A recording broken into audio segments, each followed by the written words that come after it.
नमस्कार, आप देख रहे हैं द हिंद 24 न्यूज और मैं हूं आपके साथ साक्षी निर्माण।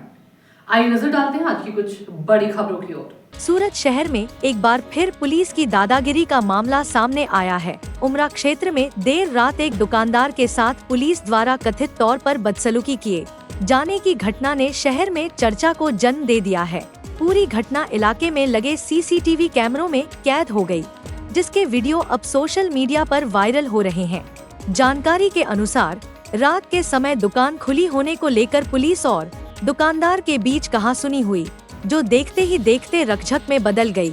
आरोप है कि पुलिस ने दुकानदार के साथ अनुचित व्यवहार किया और जबरन दुकान बंद कराने की कोशिश की। यह घटना सूरत शहर के एक पॉश इलाके की बताई जा रही है, जिससे पुलिस की कार्यप्रणाली पर गंभीर सवाल खड़े हो गए हैं। स्थानीय लोगों का कहना है कि कानून व्यवस्था बनाए रखने के नाम पर इस तरह का व्यवहार स्वीकार्य नहीं है। सीसीटीवी फुटेज वायरल होने के बाद मामले ने तूल पकड़ लिया है।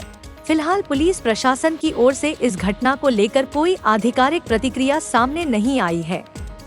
जी साहब, एक सीसीटीवी वायरल થયા છે, કઈ રીતે આખી તપાસ સોંપવામાં આવી? આ જે સીસીટીવી વાયરલ થયા છે એ બનાવ છે 18 તારીખનો છે અને આપ જોઈ શકો છો એમાં રાત્રે 12 વાગ્યા પછીનો સમય છે। સ્થાનિક રહીશોની ફરિયાદોના આધારે ત્યાં જે પાનના ગલ્લા, ચાની લારીઓ છે અને ઈંડાની લારીઓ છે એ બધી લારીઓ 11:30 વાગે બંધ કરાવવાનું કામ પોલીસ કરે છે અને આ કામ છેલ્લા 1 અઠવાડિયાથી પોલીસ સતત સમજાવટથી કરી રહી છે। આપ વિડીયોમાં જોઈ રહ્યા છો કે જે દુકાનદાર છે એ રાત્રે 12 વાગ્યા પછી પણ દુકાન ચાલુ રાખે છે, છેલ્લા 7 દિવસથી સમજાવવા છતાં અને પોલીસ સાથે ઝીપાઝોડી કરતો દેખાઈ આવે છે। બરાબર, એટલે પોલીસે જે કામગીરી કરી છે એ પ્રજાના જાનમાલ માટે, એમની સલામતી માટે અને એમની સગવડતા માટે કરેલી છે।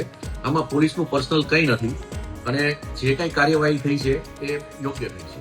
સર, તપાસ કઈ રીતે થશે? પોલીસ ગેરવર્તન કરતી દેખાય।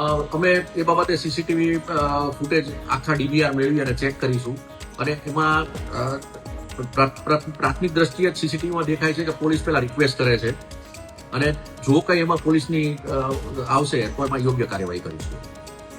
देखते रहिए द हिंद 24 न्यूज।